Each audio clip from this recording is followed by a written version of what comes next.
بسم الله الرحمن الرحيم الحمد لله رب العالمين والصلاة والسلام على خير خلق الله محمد وعلى آله وأصحابه الكرام ربنا أرنا الحق حقا وارزقنا اتباعه وأرنا الباطل باطلا وارزقنا اجتنابه ربنا آتنا في الدنيا حسنة وفي الآخرة حسنة وقنا عذاب النار برزان خوشويستانم أمل لخزمت كتابي نيابي الذريعة إلى مكارم الشريعة جيان بسر أبن أم كتابيك لو كتاب زور نازدارانيك لروي تسكي نفس وتربية نفسه وإنسان برو آستيكي زور بالاء أبا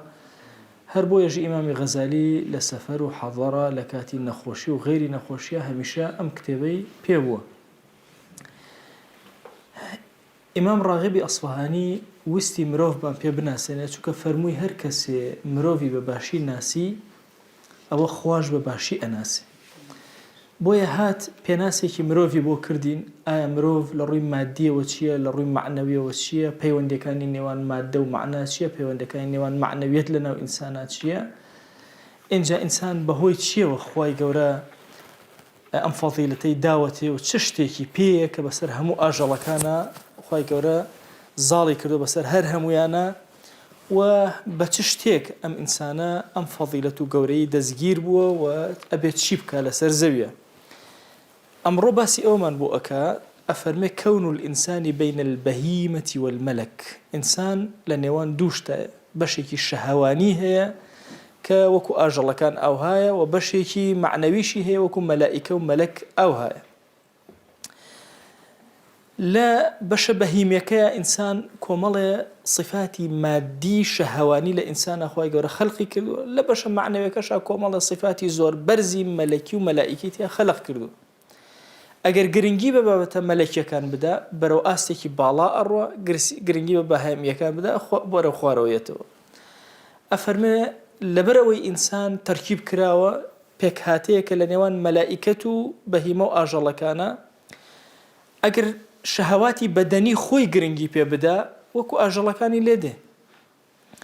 مەئاکیل و مەشاریب و مەناکیح ئەم شتانی کە ئینسان زۆر گرنگیان پێدا تەبەن ئەم سێشتە زۆرترین ئەو سێشتان کە ئینسان گرنگیان پێدا لە بەشە شەهەوانیەکەی ئینسان و بەشە جسمەکەی ئینسان و بەدەنیەکەی مەئاکیل تۆ بیرکەنەوە ئەو هەموو شەریکاتەی دنیا و هەر هەمووی خەریکە مەشغوڵە تەنها لە پێناوی ئەوەی مەئاکیلی ئینسان تەرتیب کەن و حازرکەن و لە ڕووی مەشاریبیشەوە یعنی تەسەوور کە مەشاریب تەنها ئەو خواردنەوەیەک نییە ئەنواع و ئەشکال جۆری خواردنەوە دروستەکرێ بۆ مرۆڤ هەمووی بۆ سەرنجڕاکێشانی مرۆڤ و هێنانی مرۆڤ کەوابوو لە ڕووی مەئاکیل و مەشاریب و لە ڕووی مەناکیحەوە لە ڕووی مەسائیلی جنسەوە ئینسان ماندوو ئەکرێ وای لێکە برسی ئەکرێ وی پەلاماری هەموو جۆرە با بڵێن مەسائیلێکی و بابەتێکی جنسی بدا دەی هەموو ئەمانە لە ئاژەڵەکانە هەیە بە تێرتری بە گەورەتری وەکو دەرسەکانی پێشتر باسمان کردو ئەفەرمێ ئەگەر ئەم گرنگی بەمانە بدا ئەمە ئاستە بەدەنیەکەی ئاستە شەهەوانیەکەیە ئەوە بەشە ئاژەڵیەکەی لە ئینسانە لە قیوای ڕۆحانیشە لە بەشە معنەویەکانە وەکو مەلائیکە وەکو حکمەت و عەدالەت و جود و سەخاوەت و یعنی ئەبینی ئینسان سوبحان الله بەرەو ئاستێکی زۆر باڵا ئەڕوا کە ئاستی مەلەکی و مەلائیکی کەوابوو ئینسان مادام خوای گەورە ئەم تەرکیبەی تیا دروست کردووە ئەکرێ خۆی بۆ خۆی لە ئاستێکی زۆر باڵای مەلەکیە بژی ئەکرێ وەکو ئاژەڵەکانیش بژی هەردووکیان ئەکرێ ئەفەرمێ دەی ئینسان لە نێوان دوو جەوهەرایە واستەیەکە بەشێکە لە بینی دوو جەوهەرە یان پەیوەندیەکە لە نێوان دوو جەوهەرە جەوهەرێکیان زۆر وەضیع و نزمە بەشە مادیەکەی ئینسانە دەنیشیان زۆر ڕەفیع و بەرزە هەر بۆیەش لە قورئانە يعني خوا جل جلاله باسی ئەو هەموو پێغەمبەرانە بۆ ئێمە کە عەلەیهیم الصەلاة وەسەلام باسی خواردنیان ناکە باسی خواردنەوەیان ناکە باسی جلوبەرێکیان ناکە باسی بابە معنەویەکە ئەکا کە پەیوەندیانە لەگەڵ خوایە جل جلاله ئەفەرمێ هەر بۆیە رب العالمین لە قورئانە فەرموویەتی وهەدەیناه النەجدەین خۆی نەجد لە زمانی عەرەبیە بە شوێنێکی بەرز ئەوترێ شوێنێک تۆزێ قورسی تیابێ و بەرزیش بێ يعني تەنها بەرزیەکە نییە زەحمەتیشی تیابێ و بەرزیش نەجدەین مفەسیرین زۆر تەفسیریان کردو ئیمامی با بڵێن ڕاغیبی خۆمان چی ئەفەرمێ أفرمي النجدان بريتيتشي فالنجدان من وجه العقل والهوى دوشتا عقل إنسان لقل هوا وآرزوي إنسان وقتا دو ريقا السخت بو معنى ديت أفرمي مسألي نجدين لير أمواي لك داته وجهي آخرة ووجهي دنيا أقريته وجهي إيمان ووجهي كفر أقريته هدى وضلالة أقريته موالاتي خو موالاتي كافرين أقريته يعني النجدين هم أمأك بس كلمة هداية وأصل آياتك كدقة أدي ابن عباس رأيك زور تايبته أم آيات بيروزة أفرمي ألم نجعل له عينين آية إما إنسان دو تشاوما نداوته ألم نجعل له عينين ولسانا وشفتين زمان ما نداوته لقل دو شفتات لدواء ما يكسرفنا وهديناه النجدين ابن عباس شي أفرمي باسك الراس إقريته ودو طريقك طريقي شر وخير وأوانا بس أم آيات أقر ظاهرك سيركن باسي وكان منالق لدايك أبي دي قدم بيننا بيش شاي وخوتان شاوكاني أكاته وحشي جنابيني أم لا أولاي بي أكا لم نجعل له عينين ولسانا وشفتين طبعا زحمة ترين شد لإنسانا لو قناغا بريتيا لويك بدم شد بخوه بوچوك هر بناوك شتي خوارد ولا بر آوره بدم شد بخوه زور زحمت أفرمي وهديناه النجدين ليرة باسي دو ممكي دايشي أكا الله أمن الله خواي قورا لساني داوته ليوشي داوته أي هنا أي جرى تشاويشي بطاوي نابينه هروانا جمالك لتشاوى هيا سبحان الله تا خواي قورا هدايتي ندا أو ممكن بقري زور زحمت يعني أجر استا مناڵێ بێنە لە سکی دایکیا پێی بڵێ کاکە تۆ چویتە دەرەوە لەم ژیانە چویتە ناو ژیانێکی ترەوە کوڕە خۆ تۆ لە ناوکەوە شت ناخۆی کۆمەڵە شتی سپی لە ناو دەمتایەتە دەرەوە ناوی لێنێن دان و بە دەم شتە خۆیت و ئەمە ئاڵە کوڕێکی قێزیە بە دەم شت بخۆ تەوەقوعی ئەوە ناکرد حتا دیراساتی تازە ئەڵێ سوبحان الله لەگەڵ مناڵ لە دایک ئەبێ یەک کۆمەڵ پێک هاتەی لاشەی ئەگۆڕێ بە نمونە هەموو مناڵێک دڵی کونی تایە لە بینی دڵی خۆیە کونێکەیە ئەڵێ کە هاتە دەرەوە ڕاستەخۆ کونە ئەگیری سری زۆر سێرسێر لە ئینسانە حتا عیلم بڕوە سری نوێ لە ئینسانە دەرەکە ئەفەرمێ سوبحان الله کە هێتە دەرەوە هەموو سەرزەوی ناتوانێت قەناعەتی پێ بکە ئەم مەمکی دایکە بگری بۆی ئیبن عەباس ئەفەرمێ وهەدەیناه النەجدەین یعنی خوای گەورە هیدایەتی داوە بۆ هەردوو مەمکی دایکی بکە شیر بخۆ طبعا ئیمامی سیوطی ئەم ئاەتەی کردوتە دلیل ئەفەرمێ هەر مناڵێ لە دایک بوو شیری دایکی نەگرت طبعا زۆرن ئەو مناڵانە شیری دایکیان ناگرن هەروە قێزەکەنەوە ناتوانێ ئەفەرمێ ئەم ئاەتەی بەسەرا بخوێنی شیری دایکەکە ئەگرێ من خۆم زۆر ئەوەم تاقی کردوتەوە دەیان جار مناڵێک مەسەلەن ئەوەی نەکردووە سبحان الله ئەو ئاەتەی بەسەرا ئەخوێنی یەکسەر دەمە باش ئەوەی دایکی ئەگرێت شیری دایکی ئەگرێت سڕێکی زۆر سەیر لەم ئاەتە هەیە سواء طريقي خير وشر سواء دنيا وآخرة سواء هردو سنجي دايشي به هر شوازك لم شوازانا وجه كفر وإيمان به خوا جل جلاله وهديناه النجدين إما هدايتي أو من داوى رنوي إيمان كردوا باشا ليرا برسياري يتآرى آية خوا جل جلاله هدايتي خلق أداب وشر كمفسرين فرميانا طريقي عقل وهوى طريقي مثلا إيمان وكفر طريقي دنيا وآخرة إنسان خوي جورا اختياري كي سيري داوته خوي بو خوي هلا بجري عقلي داوته هواشي داوته خوي اختياري بشي عقل وهواك لخوي بلام خوا جل جلاله إرادكي أو هاي إرادي كلي رب العالمين شوين إرادي جزئي أم إنسان أكي بوي أم إنسان بريار أدا آية كاملة طريقة كان هل أجري وخوا جل جلاله طريقة كيرك بو أباته بيشو طبعا هو حالتك أساسية بس هستي بينك لإنسان هج إنسان أغنية دزبري بو حرامي دسي بقرته بلا ولا نابه نا والله بإرادة خوي كدسي برد دسكش كاري لقلاك أبوي بيلا إنما إرادتك كوني يا إرادتك خلقي خوا جل جلاله لقل إنسانك دي حتى لما سي ولاء براءة موالاتي كافرين وموالاتي شياطين لقل موالاتي خوايا جل جلاله خوايا قول لم آية بيروزا باسي كردو الله ولي الذين آمنوا يخرجهم من الظلمات إلى النور خوايا جل جلاله ولي إيمان دارانا لناو ظلمات تاريكيا كان ودريان هنا نور والذين كفروا أولياؤهم الطاغوت أو كساني كوا كافرن أولياء كاني أوان طاغوت كليرة طاغوت بمعنى الشياطين دي يخرجونهم من النور إلى الظلمات لنا نوري جواني فطرته إيمانه دريان هنا بوناو تاريكيا كان بأنواع تاريكيا طاغوت بالشياطين إنس جنش أوتره یەکێکە لەو سیغانەی کە لە زمانی عەرەبیە قسەی زۆر لەسەرەکە بە چ معنایەک دێ ئایا بە معنای مرۆڤێکی تاغی دێ لە ڕێلاداو یان بە معنای شەیاطین دێ یا لە ئەسڵ لە شەیاطینە و بەهۆی خراپی ئینسانەوە لە ئینسانە بەکارێ هەمووی قسە و باسی لەسەر لێرە ئەبینین دوو بەرەی دروست کرد ڕەب العالەمین بەرەیەک بەرەی موالاتی خوا جەل جەلالوه بەرەیەک بەرەی موالاتی شەیاطین ئەمیان بەرەو ڕووناکیت ئەهێنێ لەناو تاریکیەوە نەجاتت ئەدا و هیدایەتت ئەدا ئەویان بەعەکسەوە بەرەو گومڕایی و بەرەو تاریکیت ئەبا لەناو ڕووناکیەکەوە ئەلێرەوە ئێمە دەرک بەمە ئەکەین کە وهەدەیناه النەجدەین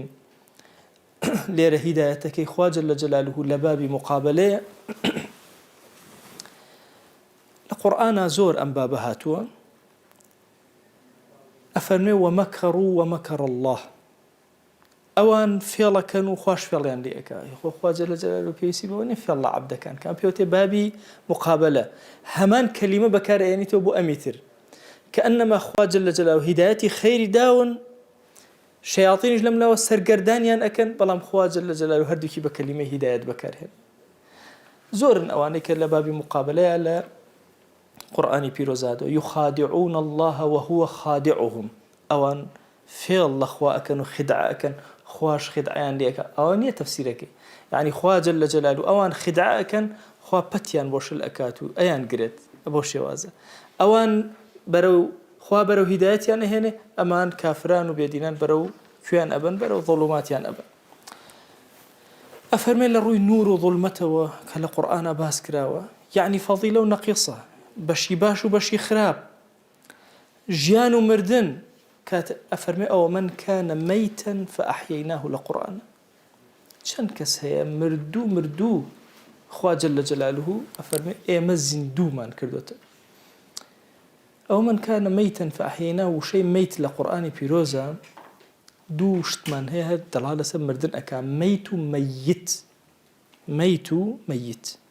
ميت بسكون ميت بشدة باشا بحرك لكوا خوا جل جلاله ميتي بكار هنا لقرآن هشتا كسكن مردو بنمون أيحب أحدكم أن يأكل لحم أخيه ميتا فكرهتم ماشا أولياتي بكار هنا سكون أفرمي لآياتك إنك ميت وإنهم ميت ليا بشد بكاريان أفرمون لكوا بحركة بكاري هنا هشتا مروفا كان حركة أنتي هشتا نمردو أفرمي تو مردو أوان مردو يعني شي لمودوا هردوكتان أمرن بلام لما سلي غيبة أوانية ميت كبسكون بو يعني طور روحي درتو مردو أفرمي أري كسيكتان حز أكاد كغوشتي براكي بخوا بطواوي مردوي ممكن براكات زندوبي يا خويلك تو غازي لي بغري ممكن بس ممكن كمرت هر زنوخ الشيء جاري هذا تاخذ دور كيتو جاورا قبيشي لي بغري بويا وشي ميت لقرآن او معناه يعني طواو روحي درتو اشتيك ابيني طواو روحي تيانيه فاحييناه منالق لسكيدايك ابيني هيج حركه وجوله وسكنه وهيج تيكيني بلا مروفيكي كاملة فأحييناه إما زدوي أكينو لقيامة شابه ما شواز أمروفانا مردون هيتش ينمو فأحييناه زندويان أكينو هر كسيك خوا جل جلاله توفيقي بدا بو هداية هيزي بداتي بو أوي بقاتا مرامكاني خوي بقاتا تسكي نفسه تربية نفسي ونفسكي خوي باكاتو أو زندوب وتو أوي تريان رك وتو كأنما بخاك سبير سريع ما يتبيروز بكن زياتر بوبان درك أفرمي قد أفلح من زكاها طبعا زكاة بمعنى النمود نو لزمان عربية يعني شي يعني قشة كردن أو كسا زور خوش حال وخوش بخته وسركه وتوكا زكاها نفسي تربية أكاتو تزكية أكاتو أويش قشة به نما أكا جار بجا قورتري برخوا أروى وقد خاب من دساها أي هوار قرب سيري بو أوكسي من دساها معنى كيتشي خوي دسا بمعنى اشتكى بخي تجير خاق يا بشاريته هلا قرآن أفرمي أم يدسه في التراب كمنالك كان أبو مشركين جيري أنا أخواري يد متايا بالرشي أما ظل وجهه مسودا وهو كظيم يانشي أم يدسه في التراب إخاتنا وقل يعني أو كسيك خاب من دساها نفسي خوي كأنما أنيجي أي مريني أي قرب سري وأوكس أو ترى كأنما زكاها تسكية أكاتو تربية أكاتو زندوي أكاتو حياتي أداتي كوابول للتسكية والتربية نفسها إنسان برو بشم ملائكة أروى وزندو أبيته حياتي برده شون منالب شو كل سكيداك حياتي نبو روحي تكره وحياتي تكود بالضبط إنسانك أويلي خو أجر أم إنسان بر حياتيش بيتو بروا بلام كات التسكية وتربية نفسي خوي نكرد وقد خاب من دساها كأنما خوي خسوتنا وقلو مردو وكوتاي بيهات كابو إنسان لبين ملك بهيمته ممكن أم إنسانا كار لسر خويكا برو أو روانجا برواكا ملائكة آسا روحي خوي زندوكاتو ممكن يشواز لخوي بينه برو أو آراسته برواكا هرب زندوي نفسي خوي ناشتبه كوتاي بخوي هنا إنسان لبيناوي تشيا دروس كراوة أفرمي الإنسان من حيث هو إنسان كل واحد كالآخر إنسان لروي إنسان وآية إنسان يا إنساني هم ينوكو يكن هم ين حيواني ناطقا جياندارك كخواني عقله هم إنسان كان بوشي وازن هم ين خواهي قورا بشكلك دروسي كردونو هم ين دو شاو ولوتو ودو جويو اتدواي لنواني أنا اختلافا للطبائع دروس بو دي قد بدأ أفرمي بكوابو شون وتوانا الأرض من تربة والناس من رجل زوي هموي لقلو مروفا كانش هموي لبياوي كوهاتون همو إنسان كان لروي إنسانته هر إنسانا شرفي أم إنسانا كمالي أم إنسانا لو معنايا كالبيناوي خلق كراو دروس كراو أجر أو معنايتيا نبي لإنسانيتا يتخوارو بلكي أفرمي أما شون رونكينا وهرتشيش تيق لم سر زوياها يان خوا خوي خلقي كردوا يا هدايتي توي داوي إنسان كدروسي كي لبيناوي اشتكا دروس كراو هموي خو أجر أوشت نبوي دروس نأكرا كوابو مبستك هي مبستك يزور تايبد لدروس كرني هرشتك بون نمونه عليه واشترك بينا خوا جل جلاله وهاي خلق كردوا كبتوانشتي زور هالقري حمل أثقالي زور قورة كلم ولاد بو أو ولاد كناتواني بيجيت زور بزحمة نبي واشتر بو تجيني طبعا حتى الشوازي دروس كردنيا للشوينة كان جواز يعني واشترك أبيني قاتشي زور درجة چونکە گەرمای الصحراء ممکنە سکی بسووتێن بە قاچەکانی بەرز سمی زۆر پانە چونکە ئەگەر پان نەبێ بە زەویا زوو ئەچێتە ناوەوە چونکە هەمووی لمە بەڵام لمەکە ئەگرێ بە سەریا ئەڕۆ ملی زۆر درێژە طبعا لەناو با بڵێن سەحرایە ئەڵێن سەرابێکە خۆر لە ناویەوە یەتە دەرەوە و خۆر لە ناویەوە ئەڕوە لە خۆڵەوە خۆریەتە دەرەوە لە خۆڵیشەوە ئاوا ئەبێ هەمووی خۆڵە ئەم ملی زۆر بەرزە زۆر شوێن ئەبینێ ئەگەر نا تەختایی تەواو تەختیە تۆ سیرکەی کەمێک ئەبینی زۆر نابینی بەڵام ئەو چونکە ملی بەرزە زۆر شت ئەبینێ زائیدەن چاوەکانی هەمومان ئێمە چاوەکانمان ئەعتیادی ڕاستەوخۆ پێڵوویەکمان هەیە و چاوەکان ئەو پێڵوویەکی هەیە شوشەیەکی هەیە اینجا چاوەکەی هەیە تقریبا پێڵۆکەی ئەو تەنها وەکو فڵچەی سیارە ئەو هەیە ئەگەرنا ئەو خۆڵە و ئەو خاشاکەی کە ئەچێتە ناو چاوی ئەو بە هیچ شێوازێک تەسیل لە چاوەکەی ناکە تەنها ئەدا لەو شوشە و وردە فڵچەکانیشی لای ئەبە لە ڕووی هەڵگرتنی ئەوەوە هێزی ڕۆیشتنەوە توانای خواردنی ئەنواع جۆری دڕک تەنها لەناو سەحراکان هەیە خوا وای خەڵقکردو بۆ ئەو شوێنە بژی و هەدەفێک لە دروستکردنەکەی هەیە ئەویش ئەوەیە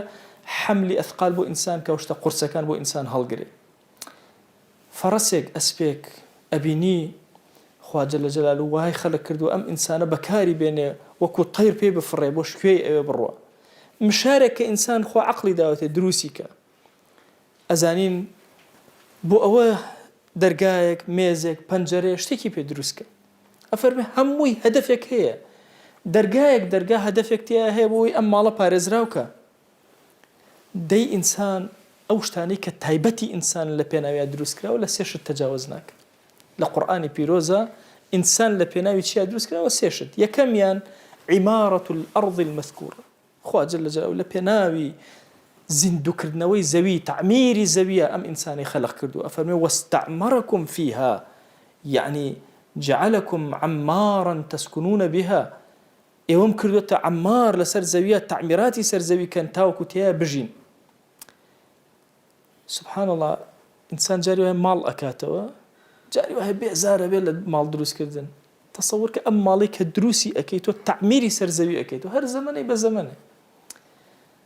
ماڵی وا هەیە لە هەڵەبجە دەرگای با بڵێن حەوشەکەی کە دروستی کردووە وەختی خۆی، ئەعتیادی لەوە ئەچێ مەترێ بێ هەر بەردی داناوە، دیوارەکەی ئەوە نەپان، زەمانەکە ئەوها بووە. ئێستا کابرایە شۆفڵی لێ ئەدا ڕوخێنە یەکێکتر دروستی ئەکاتەوە، ئەڵێ بەخوا ئەمە ڕێگەی زۆری گرتووە با کەمتر بگرێ. یەکێکتری زەمانە دوای ئەمەیەت ئەڵێ کورە ماڵە شتێش ئەم شتە باریکە چێ دایانەوە، بەخوا نابێ بێ گەورە و پان بێ. عەقڵی ئینسانەکان گۆڕانکاری بەسەرەیە بەردەوام. ئەم تعمیراتەی سەر زەوی عیبادەتێک، ئەم تعمیراتە زۆر گەورەیە، تەنها ماڵێک نییە دروستیکی، هەرچی ئەکەی لە سەر زەویە بەشێکە لە تعمیرات. ئەو عیمارەتەی سەر زەوی یەکێکە لە ئەرکەکانی تۆ لە قورئانە. پیاوێک هەیە بە ناوی فەرید الئەنساری، زنجیرە کتێبێکی نووسیوە من القورئان إلى العمران، کتێبەکان زۆر عەظیمن. چۆن لە قورئانەوە زەوی ئاوەدان ئەکەیتەوە. قورئان ئەمرە پێ ئەکا دارێ بنێژە، تعمیری سەر زەویە، جادەیە دروستەکەی، تعمیری سەر زەویە، کورە بەردەم ماڵەکەت پاکەکەیتەوە، تعمیری سەر زەوی، هەموو یەکاتە تعمیرات. تەنانەت ئیجادی ئینسان، مەسەلەن زەواج و مناکەحە و مناڵ و هەمووی بۆ چییە؟ بۆ تعمیری ئینسان و خزمەتی عیباد و بیلادە. لەم دوانە زیاتر نییە. ئەوە خاڵی یەکەم. سەواء ئەم تعمیرە بۆ خۆت کە یا بۆ غەیری خۆت. جاری وا هەیە تعمیر بۆ غەیری خۆتەکەی، وەسا و کرێکارێکە بینی ئیشەکەن بۆ غەیری خۆیان، هەر کاتە تعمیر و ئەجریان دەسەکە. ئەفەرمێ ئەوە خاڵی یەکەم. خاڵی دووەم عیبادەتە. تعمیری سەر زەوی خاڵی یەکەم، خاڵی دووەم عیبادەت. ئەفەرمێ چی؟ وما خلقت الجن والإنس إلا ليعبدون، بۆ عیبادەتم دروست کردوون، بۆ ئەوەی ئەوامر و نەواهیەکانی خوا زۆر بە چاکی جێبەجێکن. خاڵی سێهەم خلافەتی خوا لەسەر زەویە، بۆ ئەمەی دروست کردووە. ويستخلفكم في الأرض فينظر كيف تعملون، ئەتان کاتە خەلیفەی سەر زەوی بۆی بزانێت چی ئەکەن. ئەمڕۆ ئومەتی ئیسلامی ئەبینی لە خلافەی سەر زەوی کەوتوین، بەڵام لە حەقیقەتە 1000 ساڵ خلافەی ئەم سەر زەوی ئێمە بووین. دەی تەسەوور کە ئایا چیت کردووە لە سەر زەوی؟ ئایا دەمار و خراپت کردووە یا چاکت کردووە؟ ئایا ئینسانیەتت بەرەوکوێ بردووە؟ ئەی تەسەوور کە ئینسانیەت وهای لێ هاتبێت نەخۆشی بڵاو کاتەوە لە پێناوی ئەوەی دەرمان دروستکە، لە پێناوی کەسابەتە. خۆشیان ئەوە نییە. بۆیە فەلسەفەی ئیسلامی زۆر جیاوازە لەم فەلسەفەی تر. بە درێژای مێژووی ئومەتی ئیسلامی نەخۆشیێکی بڵاو نەکردەوە لە شوێنێکە کە تواناشی هەبووە، بەڵکو بەعکسەوە دەوا و شیفا بووە لە هەموو شوێنێک.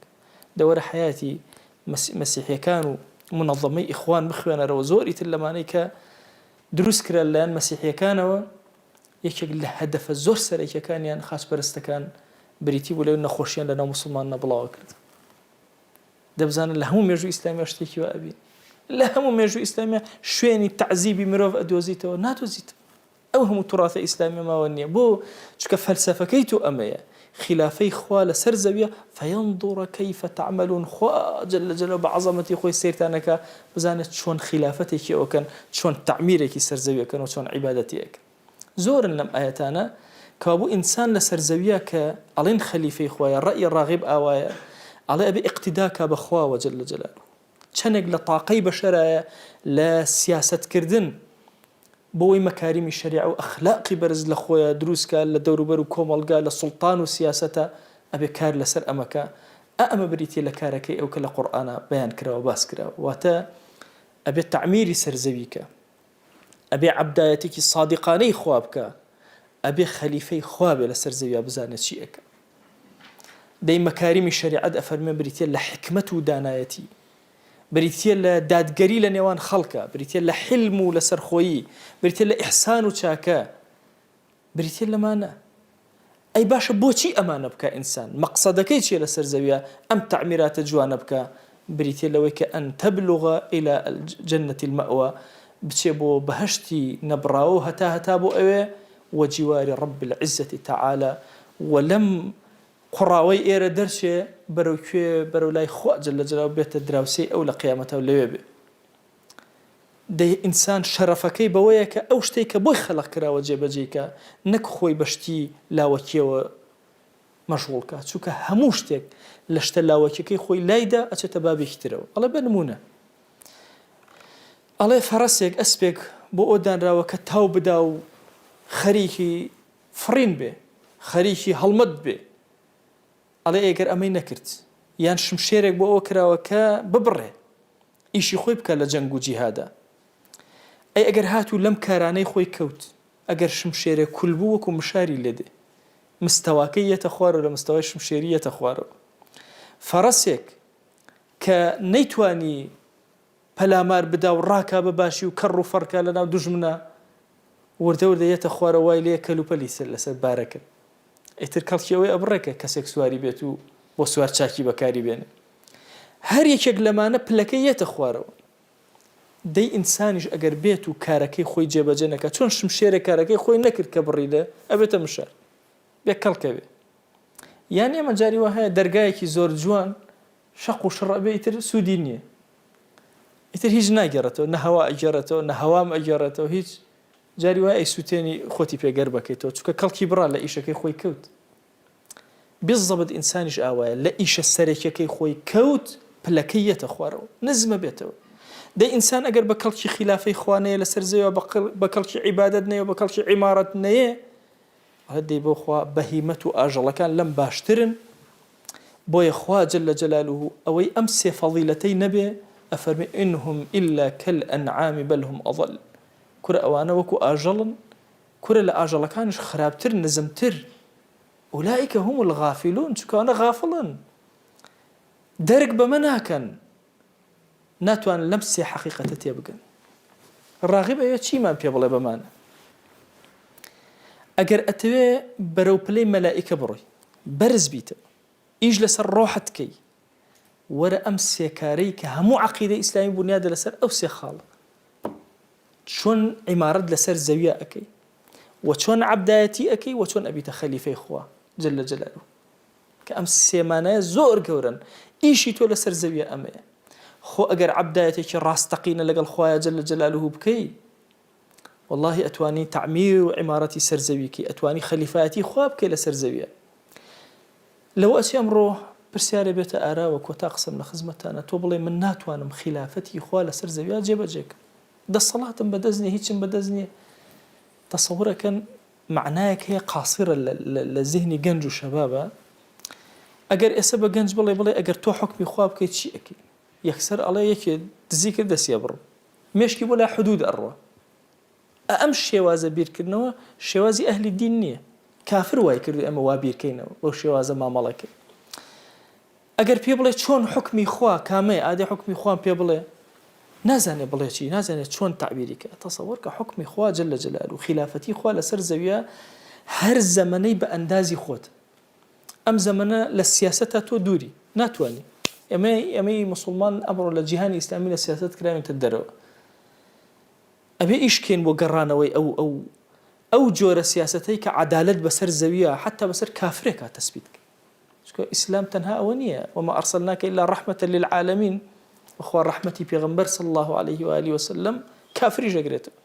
ئەی من ئێستا چی بکەم یعنی ئیشی من چییە لە خلافەتی خوا جل جلاله طبعا خلافەت ئەگەر چڵەپۆپەکەی دەست نەکەوت خۆ با بڵێن پەیژەکەی دەسەکەوێ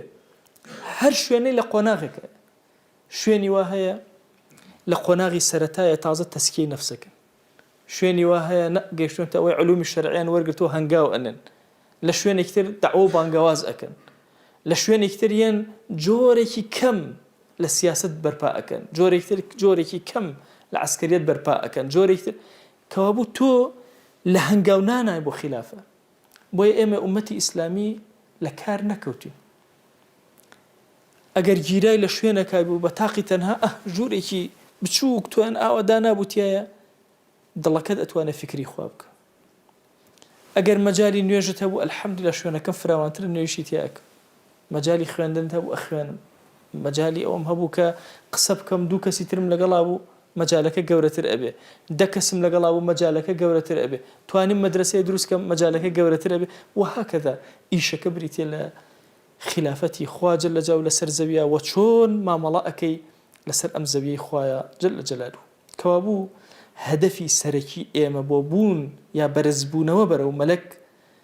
بەرەو مەلائیکەتی بوون بریتێ لەوەی تەعمیری سەرزەوی کەین عەبدایەتێکی ساغکەین خلافەتی خوا بگێڕینەوە بۆ سەرزەوی خوای گیان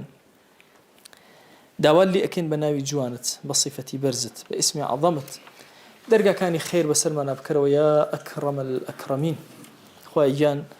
لێت ئەپاڕێنەوە لێت ئەلاڵێنەوە بە ڕەحمەت و کەڕەمی خۆت بەزەیی خۆت بەسەرمانە ببارێنە ئیلاهی گوناهانێک کردومانە بە ئاشکرا عەفومان کە گوناهانێک کردومانە بە پەنهان عەفومان کە گوناهانێ نەمانزانی کردمان عەفومان کە گوناهانێ زانیشمان و کردیشمان یا ئیلاهی عەفومان کە یا ئیلاهی بەزەیی خۆت بەسەرمانە ببارێنە عەفو و عافیەتی خۆت بەسەرمانە ببارێنە کەڕەمی خۆت بەسەرمانە ببارێنە یا ئیلاهی داوا لێ ئەکەین بە ناوی جوانت بە صیفەتی بەرزە بە ئیسمی عەظەمت بە ڕەحمەت و کەڕەمی خۆت ئارامی بۆ دڵمان بنێرە ئاسایش و ئارامی بۆ ماڵەکانمان بنێرە ئاسایش و ئارامی بۆ وڵات و نیشتیمانمان بنێرە ئاسایش و ئارامی بۆ سەر ئوممەتی پێغەمبەری خوا صلی الله عليه وسلم ببارێنە یا ئیلاهی ئاسایش و ئارامی بەسەر گۆڕەکانمانە ببارێنە لە ساحەی مەحشەر و کاتی زیندووبوونەوەمانە یا ئیلاهی ئارامی و ئاسایش بەسەرمانە ببارێنە لەو کاتەی حسابمان لەگەڵا ئەکرێ یا ئیلاهی ئارام و ئاسایشمان کە لەو کاتەی نامەی ئەعمالمان ئەدرێتە دەستمان خوایە ئارام و ئاسایشمان کە لەو کاتەی بە لیقای خۆت شاد ئەبین یا ئیلاهی ئارام و ئاسایشمان کە یا ئیلاهی داوا لێ ئەکەین بە ڕەحمەت و بەزەی خۆت لەگەڵمانە بجۆڵێرەوە ئیلاهی ئەگەرچی ئێمە کردەوەی کرچ و کاڵمان زۆر بێ ڕوومان نەبێ نوێژ بۆ تۆ بەرزکەینەوە ڕوومان نەبێ ڕۆژوو بۆ تۆ بەرزکەینەوە بەڵام وەڵڵاهی یا ئیلاهی دڵمان پڕە لە خۆشەویستی تۆ ئەگەرچی هەڵەمان زۆر کرد بێ و شەرمەزار و خەتابار بین بەڵام یا ئیلاهی تۆ خۆت ئەزانی بەخوا تۆمان زۆر خۆشەوێ پێغەمبەری خوامان صلی الله عليه وسلم زۆر خۆشەوێ بە خۆشەویستی دڵمان هاوار بۆ لای تۆ ئەهێنین یا ئیلاهی عەفو و مەرحەمەتی خۆت بەسەرمانە ببارێنە کەڕەمی خۆت بەسەرمانە ببارێنە بەزەیی خۆت بەسەرمانە ببارێنە یا ئیلاهی لێت ئەپاڕێنەوە لێت ئەلاڵێنەوە دەرگاکانی خەیر بەسەرمانە بکەرەوە ئیلاهی مەمان دەرە دەستی خۆمان بۆ چرکە ساتێک نێوچەوانمان بگرە بۆ خەیر نێوچەوانمان بگرە بۆ ڕێبازی چاک یا ئیلاهی داوا لێ ئەکەین بە ناوی جوانت بە صیفەتی بەرزە بە ئیسمی عەظەمت همتمان بۆ خزمەتی دینەکەت بەرزتر کە یا رب العالمین یا ئیلاهی سپاردە لای تۆ زایە نابێ و ئیمانی خۆمان سپاردەی تۆ کرد سپاردە لای تۆ زایە نابێ و ڕەوشتی خۆمان سپاردەی تۆ کرد یا ئیلاهی سپاردە لای تۆ زایە نابێ و خۆمان و خۆشەویستانمان سپاردەی تۆ کرد یا ئیلاهی سپاردە لای تۆ زایە نابێ و لاوانی ئومەتی پێغەمبەری خوامان صلی الله عليه وسلم سپاردەی تۆ کرد یا ئیلاهی داوا لێ ئەکەین تۆ خۆت سەرپەرشتیمان کە ئیلاهی تۆ خۆت بەرەو خێرمان بێنە ئیلاهی زۆر گوناه هەیە ئێمە تایە گەوزاوین و ڕزگارمان نابێ و هەوڵ ئەدەین یا ئیلاهی تۆ خۆت هیدایەتمان بدە ڕزگارمان کە